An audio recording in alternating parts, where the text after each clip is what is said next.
Well, thank you very much, Joe, for those very kind words of welcome. I was wondering how long I'd known Joe, but he's told me it's 8 years, and Joe has chaired the Smart Grid Working Group, which is responsible for a lot of the coordination and development of smart grid activities to date in Ireland, so I think Joe deserves at least as much credit as I do.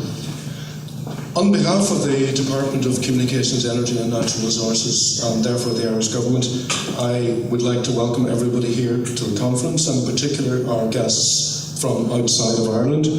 I have been reading about the GREAT project, and I think it's doing tremendous work. I sit on the Interreg Technical Evaluation panels, so I see the projects coming forward. And this is a very, very good project and has huge potential to enable developments which will meet energy policy targets in each member state and in Ireland and in Europe as a whole. And as you will know, the targets on energy and climate change for Europe and for each member state are extremely challenging, and we need a lot of technological development to enable things to happen. I'd also like to pay credit to Ulrich Nageltikte for hosting this event, and to Orla and Sean and my colleagues for organising it. I know personally how much effort it takes to organise any event, but particularly an event of this kind with all the transactions and communications that are involved. And to the speakers, you have my sympathy. When Orla asks you to speak at a conference, you don't really have a choice, do you? So Orla, congratulations, and we're all here, aren't we? So I am going to speak on the policy context in Ireland for smart grids. And as I haven't been trained in the use of this device, I just hope it works. No? Okay. Yeah. So the subject of my few words is the role of smart grids in Irish energy policy. The first thing I want to talk about is a historical project that was done between the two administrations in Ireland, in Northern Ireland and in Ireland, and it was something called the All-Island Grid Study. This was a €2 million project which took 4 years to complete, which looked at the ability of the transmission grid on the island of Ireland to absorb intermittent renewable energy sources, primarily wind, without compromising security standards. So we wanted to make sure that we could bring on board all the wind and other renewable resources that we had in the country without making the grid fall over and the lights go out. And the answer was 42%. We could have up to 42% of all the electricity on the grid coming from renewable energy sources and still keep the lights on. That was hugely important to do that public good homework before other people went out and made it happen. And I have to say, as an engineer, that was a desk study with lots of modelling and simulations and so on. It became real on Christmas Day 2013, when on average over the whole day, 42% of the electricity that was put on the grid in Ireland came from renewable energy sources. There is no better Christmas present that an engineer can have than to see his studies work in practice. There were a couple of other things about the project that are interesting in the context of the GREAT project.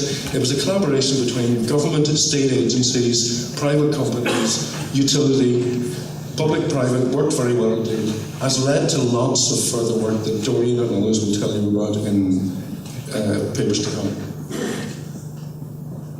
Okay, this was working. Now, I lecture in effective communications. This is the slide that you cannot read and you cannot learn anything from. And I will tell you that you don't have to, because I will explain what this slide is all about. This slide is effectively a representation of the total cost to society of pursuing different paths in energy. From, on the left-hand side, effectively business as usual, to, on the right-hand side, as much renewables as you can take, plus as much demand-side management as you can manage on the system. And the important message is, the numbers are not important, but if you look at the bar charts along the top, it's more or less the same. So all these people who tell you that renewables cost money, that may be true on the bill, but the overall cost to society, if you take the complete life cycle analysis of any particular energy path in this country, is broadly the same. So there is no reason not to go for the higher renewables potential.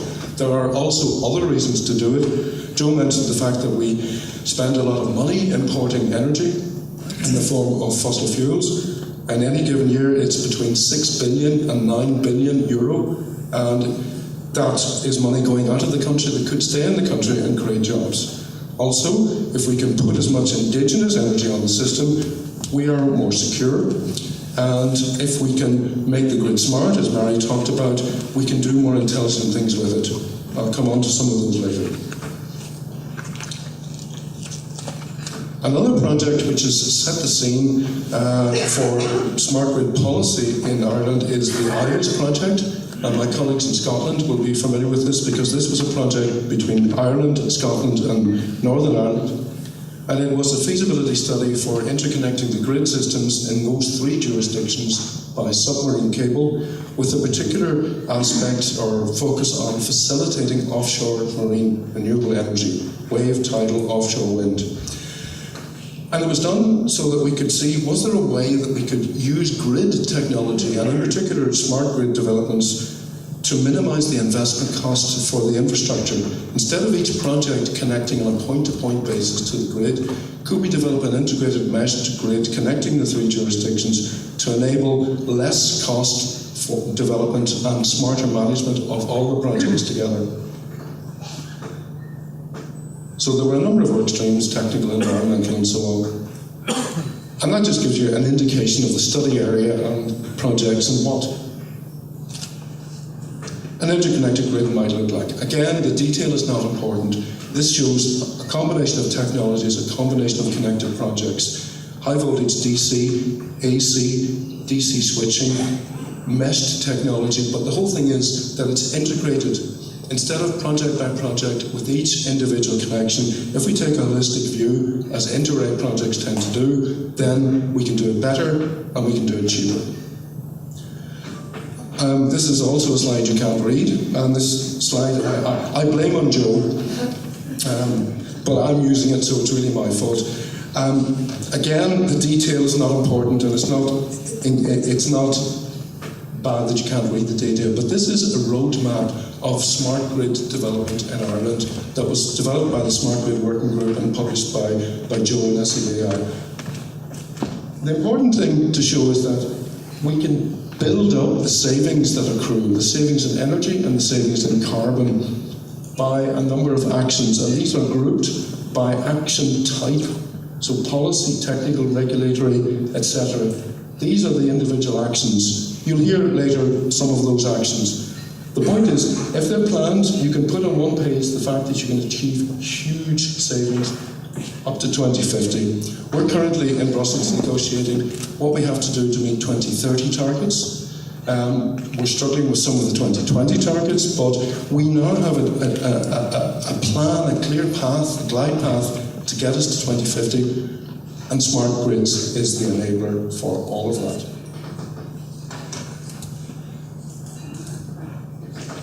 Again, some of these slides come from SEAI, but the individual components that are enabled by smart grids in Ireland are: one, the electrification of transport.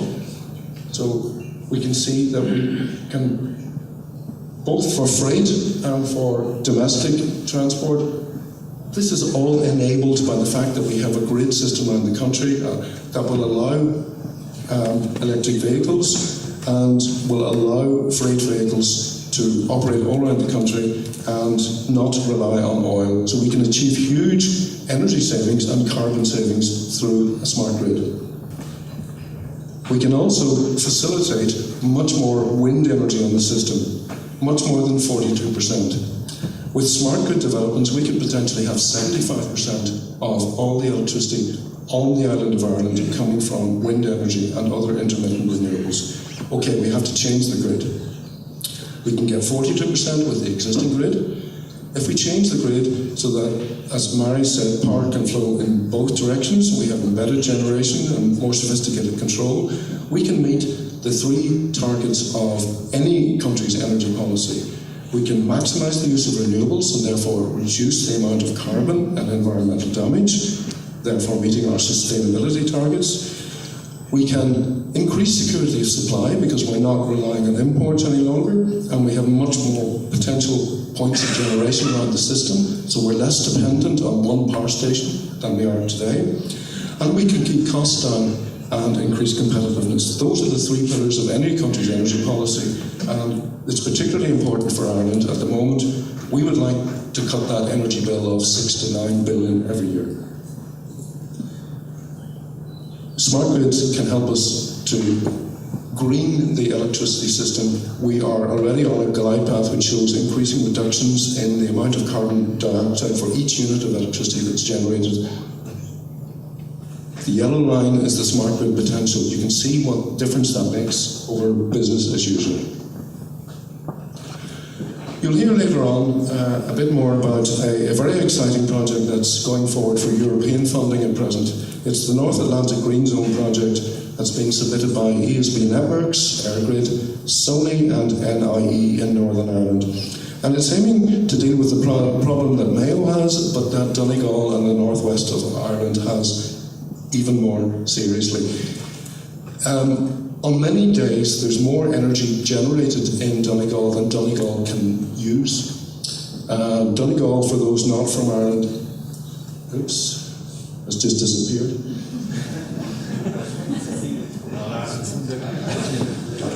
I blame Scotland for this.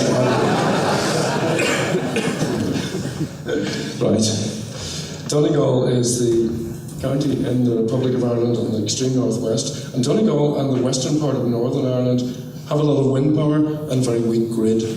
And so on many days in the year, wind energy has to be curtailed. In other words, wind cannot operate to its maximum potential because the grid cannot just absorb it and take it away.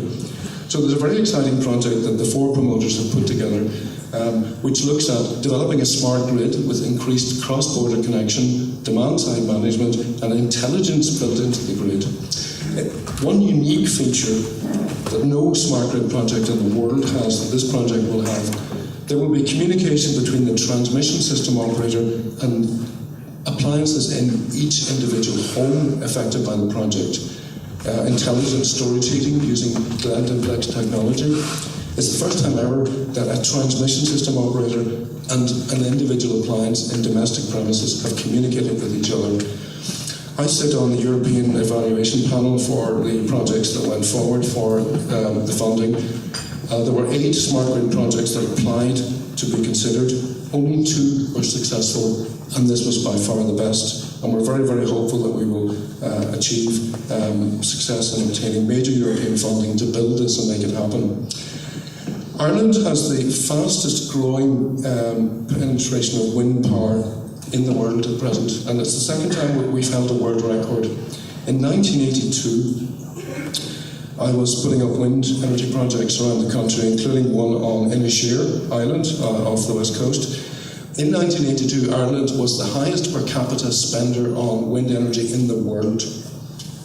We put up 13 turbines. But in 1982, that made us the highest per capita spender in the world. We're now holding the record for the fastest penetration of wind energy on the system. We don't have the most wind energy. Other countries have that in Europe, but those countries are very heavily interconnected and very stable grids.